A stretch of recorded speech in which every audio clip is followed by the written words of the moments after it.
Ahora, Padre, te suplico que me utilices como una herramienta en tus manos, Padre. Quiero ser una herramienta útil para servirte, Señor. Quiero hacer tu voluntad porque te amo. Úsame, Señor, pero te pido sobre todas las cosas que tú envíes a tu Espíritu Santo a que obre en la mente y en el corazón de cada una de las personas que me están escuchando este mensaje. Para honra y gloria tuya, Señor, es que estamos aquí reunidos y es que tenemos esta predicación. Que tu nombre sea exaltado porque te amo, Señor. En Cristo Jesús, Señor nuestro, oro. Amén. Continuamos con nuestro estudio y aunque pareciera que este es el último parte del estudio, realmente no es la última parte, sino será el próximo domingo, ¿verdad? El domingo de resurrección. Pero el día de hoy nosotros continuamos en Filipenses 2:8. Ya estudiamos la parte cuando el Señor Dios Hijo vino y se convirtió en hombre. Estudiamos cuando se humilló. Estudiamos cuando se hizo obediente hace 8 días. Y hoy vamos a ver que se hizo obediente hasta la muerte y muerte de cruz. Muy interesante el estudio que tenemos. Hace 8 días mencionamos acerca de la obediencia y hablábamos acerca de este grupo de militares, los primeros paracaidistas que hubo en los Estados Unidos, que los mandaron en una misión y cuando los mandaron a prácticamente a secuestrar, a tomar prisionero a un científico que estaba del otro lado del río, el soldado dijo, le dijeron las posibilidades de que regrese son muy pocas, puedes morir en esta misión que te estamos mandando. ¿Quieres ir? Y él dijo, solamente denme la orden y yo lo hago, porque él estaba dispuesto a obedecer, ¿verdad? Y nosotros entendemos que la obediencia es algo muy importante en nuestras vidas. Y no solamente para nosotros, sino para Dios también. Hace 8 días precisamente nosotros estudiábamos cómo para Dios no hay obediencia a medias. Algunos de nosotros pensamos que bueno, cumplió con 70% de lo que se le encomendó, pues podemos decir que sí obedeció. Pero el Señor nos enseña a través del ejemplo del rey Saúl, ¿verdad? En 1 Samuel 15, que no existe tal, que para él solamente o eres obediente o eres desobediente. De eso estábamos hablando hace 8 días. Y entonces nosotros vemos que el Señor Jesucristo nos dice, ¿verdad? Filipenses 2:8, que fue obediente hasta la muerte. Quiere decir que el Señor obedeció.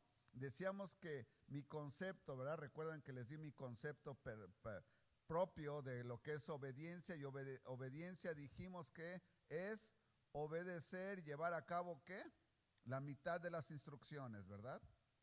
No, obediencia es llevar a cabo todas las instrucciones que se nos dan. No nos podemos quedar a medias, porque si no hacemos todas las instrucciones, venimos a ser desobedientes, precisamente como le sucedió al rey Saúl.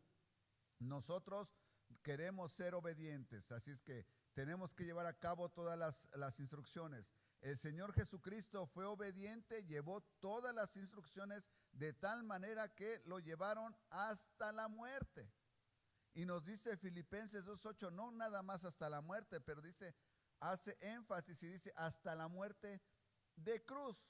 Fíjense bien qué importante es que nosotros veamos que la muerte de cruz, porque la muerte de cruz no era cualquier cosa, hermanos. La muerte de cruz era una muerte, a pesar de que iba a perder la gente la vida, era una muerte vergonzosa, porque nos dice la palabra que cuando una vez que obtenían al reo, al que iban a poner a morir, al que iban a crucificar, después de haber pasado por el tribunal y todo esto, lo iban a colgar en la cruz, en una cruz, en un madero, como dicen algunas versiones de la palabra, en un madero. Algunas otras versiones dicen en un árbol, pero realmente se referían a que lo iban a colgar, ¿verdad? De un madero. Nosotros entendemos que era una cruz por la forma en que los romanos acostumbraban a colgarlos, ¿verdad? Y una vez colgados ahí, les ponían arriba la causa por la que estaban colgados, por qué habían sido juzgados. Y si ustedes recuerdan la historia dice que al Señor Jesucristo arriba le pusieron Jesucristo el Rey de los judíos, ¿verdad? Esa fue la causa por la que lo estaban juzgando, por lo que lo habían encontrado culpables, no las autoridades romanas, pero las autoridades judías, ¿verdad? Los líderes de la iglesia, ellos eran los que lo habían encontrado culpable y los que presionaron para que él fuera colgado. Así es que el Señor fue obediente, ¿verdad? Y muerte hasta la cruz. Pero ¿qué tiene esto que ver con nosotros? ¿Por qué hoy en día nosotros recordamos y ha hecho este cambio en la historia de la humanidad? Porque este evento de la crucifixión del Señor se recuerda en toda la humanidad, en todo el mundo, incluso en países como en México, ¿verdad? Que es de lo que conozco un poco más. Tengo entendido que también en Filipinas lo hacen, pero en México, en la Ciudad de México, se hace un evento espectacular en una colonia por ahí que se llama, me parece que es Iztapalapa. Contratan a un muchacho o lo escogen y lo preparan por un año físicamente y se tiene que alimentar y tiene que hacer ejercicio para cargar una cruz de madera, una cruz gigante de madera, y durante ese trayecto lo van azotando y le van haciendo cosas y todo eso. Es que tiene que estar físicamente bien para poder soportar todo este trabajo, todo esto que va a hacer él. Así es que lo llevan ahí y lo ponen, ¿verdad? Pero ¿por qué es esto que se recuerda? Es porque el Señor Jesucristo, la muerte del Señor Jesucristo cambió la historia, hermanos, cambió la historia. Ahora, la Biblia nos habla acerca de la muerte del Señor Jesucristo como un evento muy especial. No solamente el Nuevo Testamento nos habla acerca de la crucifixión del Señor Jesucristo. Esto es muy importante que nosotros entendamos. Quiero que nosotros veamos, y si usted nos está viendo por ahí o usted trae su Biblia, abra su Biblia en Isaías 53:5. Isaías 53:5, ahí se nos profetiza la muerte del Señor Jesucristo. Isaías 53:5 nos dice claramente, dice: mas él herido fue por nuestras rebeliones, molido por nuestros pecados. El castigo de nuestra paz fue sobre él y por su llaga fuimos nosotros curados. Como usted puede darse cuenta, en la crucifixión de nuestro Señor Jesucristo era un evento profético. No fue una casualidad. Se tenía que cumplir. Algunas personas tienden a pensar que el Señor Jesucristo fue apresado y juzgado injustamente y que Él no pudo hacer nada acerca de esto, cuando en realidad la Biblia nos está mostrando desde el Antiguo Testamento, en el profeta Isaías, que estaba profetizado. Recuerdan que es una profecía, de eso hablamos también estos 2 o 3 domingos anteriores. Profecía es decir lo que va a suceder en el futuro, como con detalle, y que esto suceda. Si no sucede, simple y sencillamente fue una charlatanería, no existió, el que habló no estaba. Así es que nosotros tenemos en Isaías que se nos está profetizando cómo va a morir y por qué va a morir.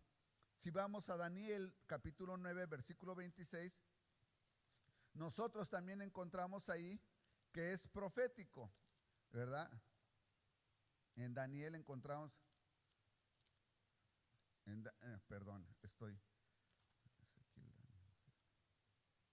me perdí, hermanos.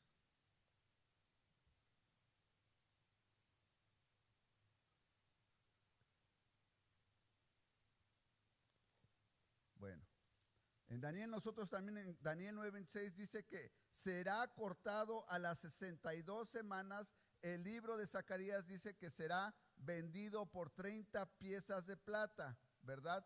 Nosotros tenemos que entender que la crucifixión de nuestro Señor Jesucristo fue profético, fue profético. Nosotros lo teníamos que haber vivido para que esto sucediera. Nosotros no podía, esto no fue una coincidencia. El Señor Jesucristo no fue atrapado por coincidencia, simple y sencillamente tenía que haber sucedido. Así es que como fue profético, el Señor Jesucristo tenía que entregar su alma. ¿Pero por qué? Nosotros acabamos de leer en Isaías que fue entregado por nuestros pecados. Nosotros teníamos que morir. Nosotros teníamos que morir por nuestros pecados. Teníamos que pagar por nuestros pecados. Dice la Biblia que la paga del pecado es muerte. Nosotros teníamos que haber pagado por nuestra propia muerte. Pero al pagar nosotros por nuestra propia muerte, simple y sencillamente no podíamos haber ido al cielo, porque al morir, dice la Biblia, que si morimos siendo pecadores, iremos al infierno, donde será el crujir, el llorar y el crujir de dientes.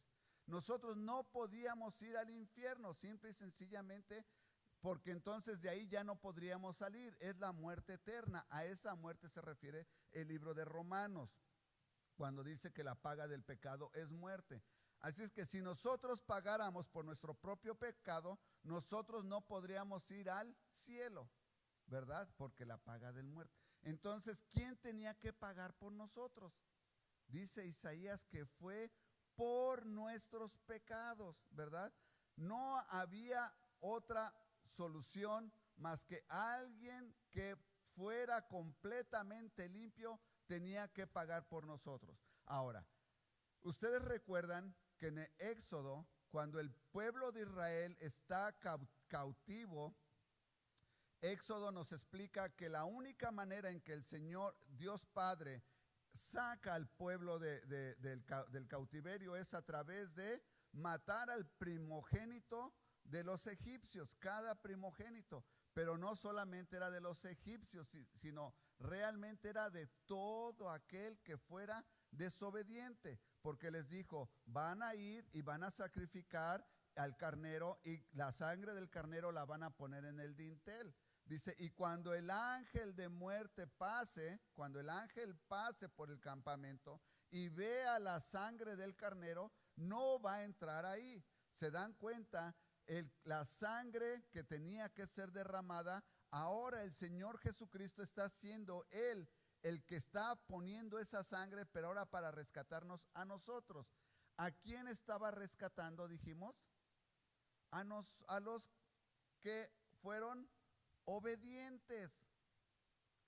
Si en el pueblo de Israel, cuando estaban liberando de los egipcios, los que no obedecieron, el ángel entró y mató a los que estaban siendo desobedientes, porque no habían puesto la sangre. Entonces nosotros ahora entendemos que nosotros, el Señor Jesucristo estaba siendo crucificado no por algo que Él hizo, porque recuerdan que dice la palabra del Señor que aquel que pagaba por el pecado tenía que llevar al animal limpio. Dice que no tenía que tener mancha, no tenía que tener una pata rota, tenía que ser un animal perfecto para poder pagar por los pecados. De la misma manera, el hombre que tenía que pagar por nosotros era el Señor Jesucristo. Ahora, ¿por qué tenía que pagar? Es muy importante que nosotros entendamos esto, hermanos. ¿Por qué tenía que pagar? Si nosotros nos enseñan en la iglesia que si yo me arrepiento de mis pecados, yo soy salvo, ¿verdad? Pero la cosa no es tan sencilla, porque nosotros también creemos que Dios es un Dios justo, un juez justo. Ahora, ¿ustedes conocen un juez justo? Un juez justo es aquel que da la sentencia aún sin importar quién sea la persona. ¿Cuántos de ustedes conocen esa estatua le dicen de la justicia, ¿verdad? Es la Minerva, creo, la que está con una báscula y dice que es la justicia, porque para la justicia nadie es más pesado que otro, es simple, todos pesan lo mismo. Dios es el verdadero rey justo.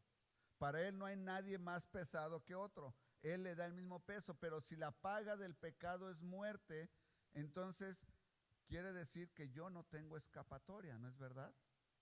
No hay escapatoria.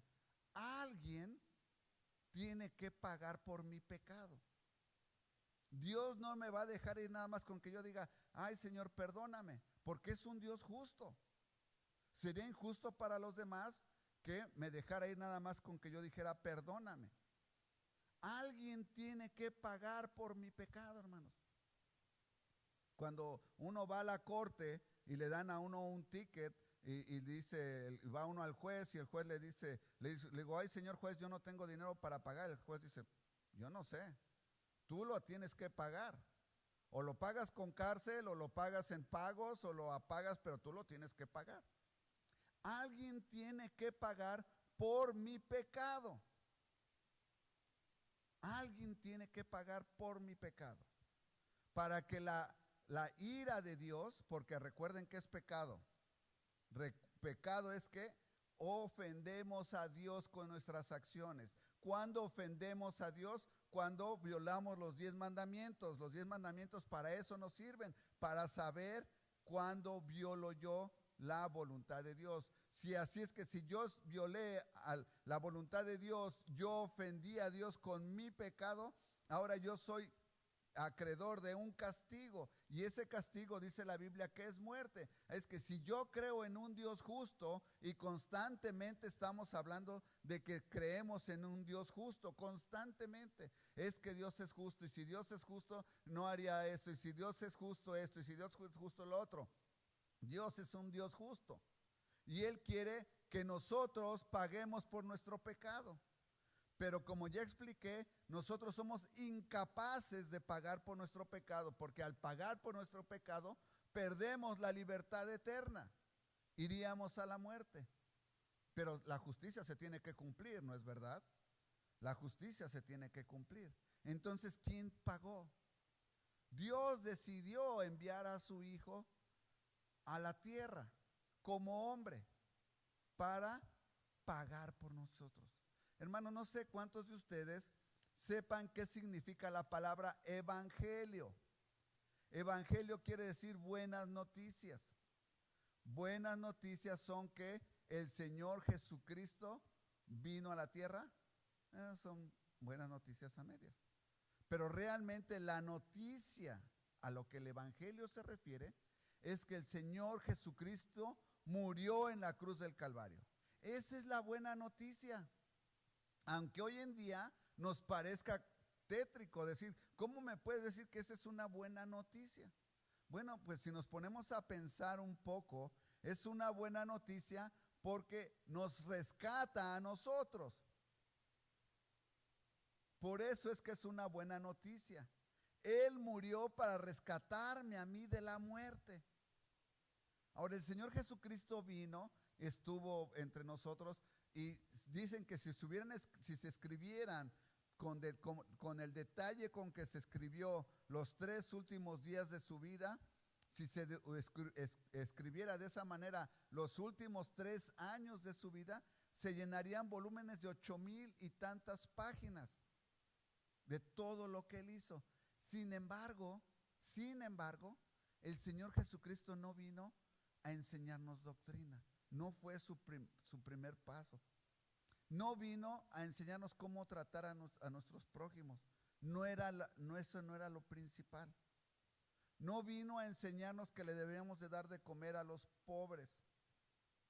No ese era lo principal. Lo principal, porque lo que el Señor Jesucristo vino a esta tierra fue a morir. Fíjense, fue a morir. Algunas personas, algunos cultos enseñan que lo tomaron y lo crucificaron, como que hubiera sido algo de lo que Él ya no tuviera poder. Y no es así. Simple y sencillamente Él tenía el poder para haberse sido liberado. Por eso cuando lo estaban viendo y decían, si verdaderamente es Hijo de Dios, que se baje de la cruz y que nos demuestre, entonces creeremos. No, el Señor no está para satisfacer nuestra curiosidad, ni para hacer actos de magia enfrente de nosotros. De ninguna manera está Él para estar eso. Él traía un plan específico y siendo obediente tenía que seguir sus instrucciones perfectamente. ¿Recuerdan cuando Él está en el jardín del Getsemaní? Él dice, Padre, si se puede, haz que pase de mí esta copa, que no suceda. Dice, pero hágase tu voluntad y no la mía. Pero hágase tu voluntad y no la mía. Hermanos, ¿cuántas veces nosotros estamos en problemas económicos, en problemas de salud, con los hijos, con las hijas que están teniendo problemas, la familia, el trabajo, y nosotros, Señor, por favor, que rescátalos y que suceda esto y que suceda el otro? ¿Y cuántas veces nosotros decimos, hágase tu voluntad? Su propio Hijo se sujetó a su voluntad. Lo que el Señor Jesucristo estaba diciendo en palabras más ligeras, parafraseando, es: Padre, no me gusta lo que viene. No me gusta lo que viene, pero que se haga tu voluntad.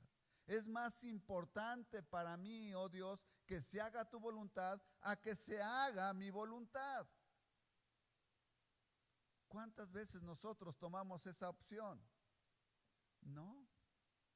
Somos tan egoístas que constantemente solamente pedimos en que se nos resuelvan nuestros problemas. ¿Y qué es lo que el Señor quiere para su plan? A eso no me importa. Lo que yo quiero es que mi problema se resuelva. No importa cómo. El Señor Jesucristo nos da el ejemplo diciendo, pero hágase tu voluntad. En el Getsemaní. En el Getsemaní Él sufrió.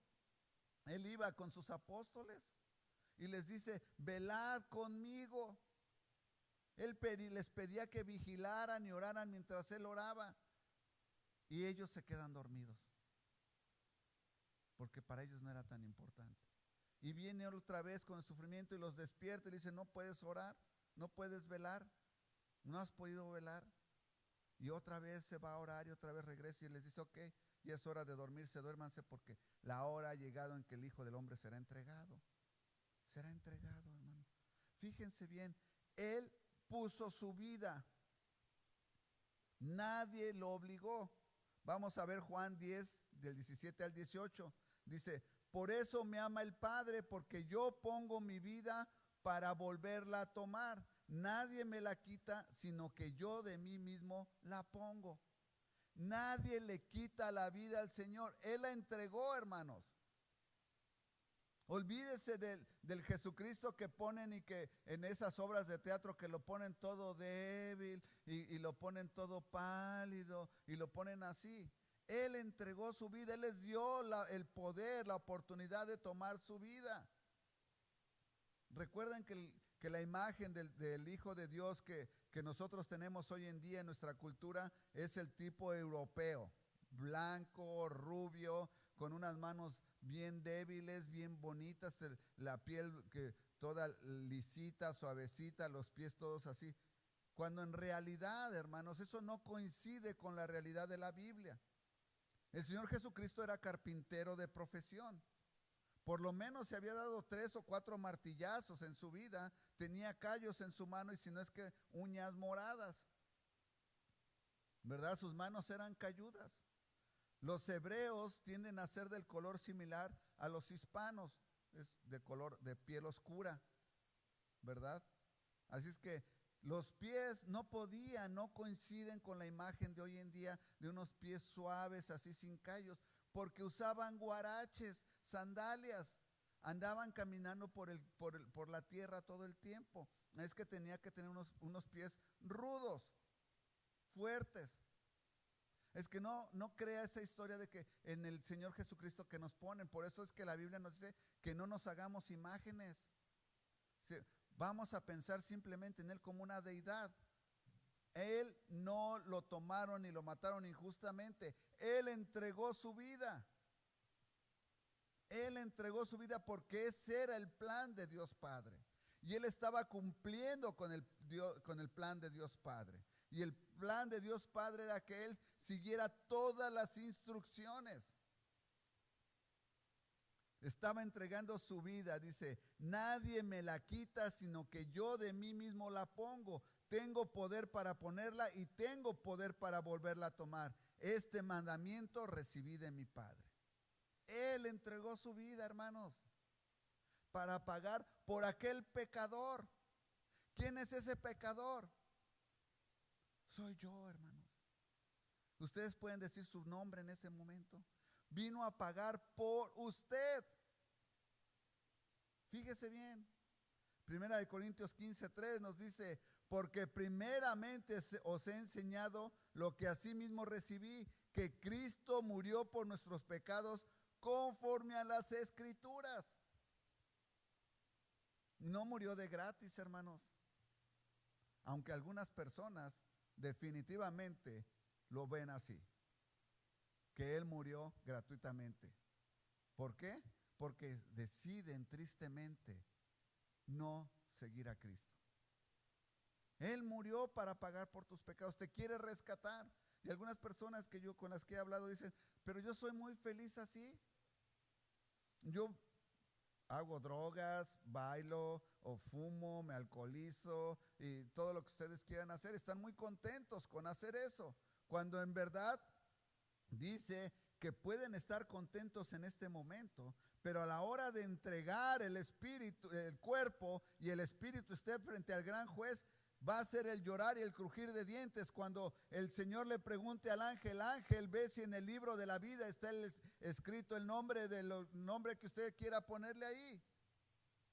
Y si ese nombre no se encuentra en el libro de la vida, esa persona va a ser lanzada al lago de fuego eterno, sin importar que el Señor Jesucristo puso su vida por él. ¿Por qué? Porque Él decidió rechazarlo. Él decidió rechazar el sacrificio del Señor Jesucristo. Él vino con una sola intención: el de rescatarnos. ¿Y qué estás haciendo tú? ¿Qué está haciendo esa persona viviendo la vida loca, como dice la canción? No les importa, porque mientras yo le dé gusto a la carne, estoy feliz.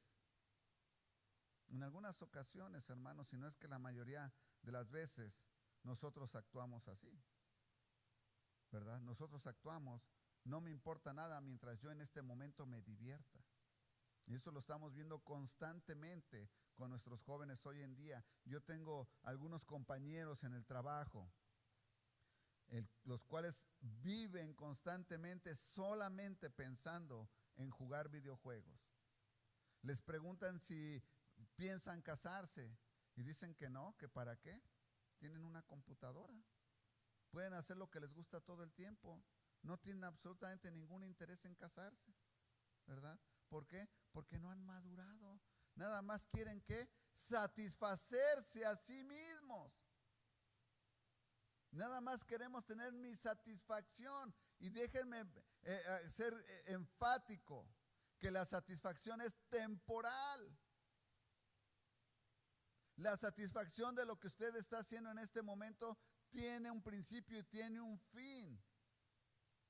Mientras usted le esté dando gusto a la carne, al mundo y al pecado, a Satanás, usted va a tener un tiempo en el que eso se va a terminar. Y ese tiempo, ese periodo de tiempo se llama vida. Cuando usted muera, finalmente ese momento de haber hecho todo lo que quería termina. Y cuando termine, como ya le mencioné, usted ya no va a tener la opción de arrepentirse. Cuando usted esté frente al gran juez, usted no le va a poder decir: oh Dios Padre, me arrepiento. Ya no va a haber, porque para eso Dios le dio el tiempo que usted tuvo de vida aquí en la tierra, para arrepentirse de sus pecados y reconocer que el Señor Jesucristo murió por usted en la cruz del Calvario. Murió por mí en la cruz del Calvario. No murió por alguien más, murió por mí, murió por usted. Nadie lo entregó, Él puso su vida porque Él quiso. Dice Hebreos 12:2: puestos los ojos en Jesús, el autor y consumador de la fe, en el cual por el gozo puesto delante de Él, sufrió la cruz, menospreciando el oprobio, y se sentó a la diestra del trono. Él hizo caso omiso de las burlas, de esa muerte de la cruz. Lo hizo a un lado para poder obedecer a Dios Padre y sentarse a la diestra en el trono de Él, por obediente. Lo hizo menos. Colosenses 2:14 nos dice, anulando el acta de los decretos que había en contra de nosotros. ¿Saben qué es esa acta de los decretos, hermanos? Es el acta, es un documento donde consta, queda escrito todos los hechos. Bueno, ¿qué acta es de la que habla? Acta de los decretos que había en contra de nosotros. ¿Qué creen que hay en esa acta si pusieran el nombre de Edgar Velasco? Es un mentiroso, fue un ladrón, fue un asesino, lo que ustedes le quieran poner, un mal hablado. Todos los delitos que son los pecados se van a encontrar ahí. Quiero que sepa que cada uno de nosotros tenemos esa acta. En el cielo está esa acta. Y cuando usted esté frente al gran juez, Satanás va a estar ahí para recordarle todas las cosas que usted hizo. Pero dice Colosenses 2:14, por lo cual debemos estar contentos, anulando esa acta de los decretos que había contra nosotros, que nos era contraria, quitándola de en medio y clavándola en la cruz. Para lo que vino el Señor Jesucristo es para quitarte tus pecados. Él pagó por tus pecados y los clavó consigo mismo en la cruz. Fíjense qué bonito, hermanos. Para eso era la muerte del Señor Jesucristo. Estaba siendo obediente para rescatarnos. Colosenses 1:20 dice, Colosenses 2:15 dice, y despojando a los principados y a las potestades, los exhibió públicamente, triunfando sobre ellos en la cruz. Lo que todo mundo ve como una desgracia, que el Señor Jesucristo fue crucificado, Él lo vio como un triunfo. Y es un triunfo para nosotros, porque triunfó sobre la muerte, triunfó sobre el pecado porque fue obediente a Dios Padre. Ahí colgó nuestros pecados. Colosenses 1:20 dice, y por medio de él reconciliar consigo todas las cosas, así las que están en la tierra como las que están en los cielos, haciendo la paz mediante la sangre de su cruz. Sin él, hermanos, nosotros no podríamos tener acceso a orar a Dios Padre como oramos hoy en día. Sin él nosotros no le podríamos decir a Dios, Dios, ayúdame en este problema. Él reconcilió, hizo que todo fuera posible nuevamente, que hubiera se volviera todo a tener una buena comunión entre nosotros y Dios Padre a través de su muerte en la cruz. Esa muerte era necesaria y fue planeada, no fue casual, no fue obligada ni nadie la tomó. Fue voluntaria por obediencia. Finalmente, Filipenses 3:18 nos dice, porque por ahí andan muchos, de los cuales os dije muchas veces, y aún ahora lo digo llorando, que son enemigos de la cruz de Cristo. Hermanos, amigos, ustedes se van a encontrar personas que son enemigos de la cruz de Cristo. Le van a decir cualquier cosa, que Cristo no fue un verdadero hombre, que Cristo realmente no existió, que realmente no era hijo de Dios, que fue verdaderamente un pecador, que fue solamente un profeta. Todas esas cosas, de acuerdo a la palabra de Dios, son mentiras. Él traía un propósito, ser obediente, morir por usted, y Él lo cumplió cuando fue colgado en la cruz del madero. Nos dice la lectura bíblica en Mateo que nos leyó el hermano Jaime, dice, y expiró. Él murió en la cruz del Calvario. Ahí fue cuando fueron pagados todos nuestros pecados. Ahora, si nuestros pecados fueron pagados, entonces, ¿por qué tengo yo que reconocerlo? Porque dice la Biblia que para que mis pecados sean pagados y mi culpa sea quitada, yo tengo que reconocer, creer en mi corazón que Jesucristo es el Hijo de Dios y confesarlo con mi boca. Confesar con mi boca. Mientras usted no haga eso, yo no le voy a decir que hay una oración mágica, no le voy a decir, si usted tiene que reconocer en su corazón y venir a Él y decirle, Gracias por haber pagado. Estoy arrepentido de haberte ofendido con mis pecados y que tú tuviste que haber pagado por mis pecados en la cruz del Calvario. Dice la Biblia, cuando nos arrepentimos, hay fiesta en el cielo. Yo no sé cuál sea su plan.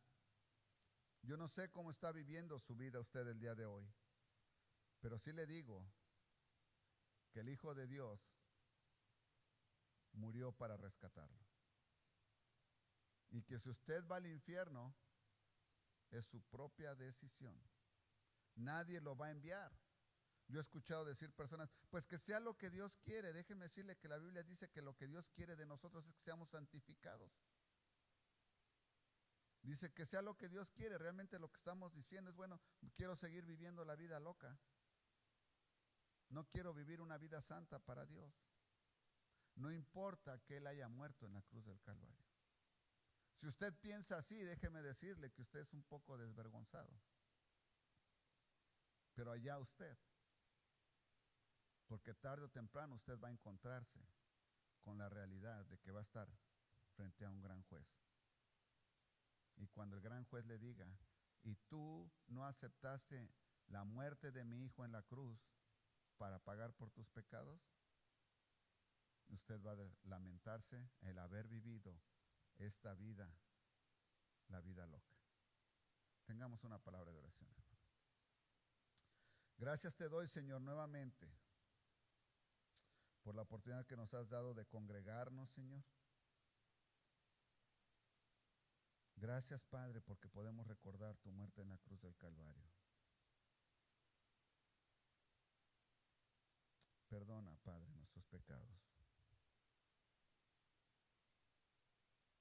Perdona a aquellas personas que no toman la crucifixión de tu Hijo como algo serio. Y dales una oportunidad más, Señor. Ahora, Señor, el próximo domingo nos estaremos preparando para celebrar la resurrección. Ayúdanos a estar listos, Señor, para traer honra y gloria a tu nombre. Te lo suplico en Cristo Jesús, Señor nuestro. Amén. Para terminar, hermanos, vamos a cantar el himno número 250. ¿Quieres ser salvo? Himno 250.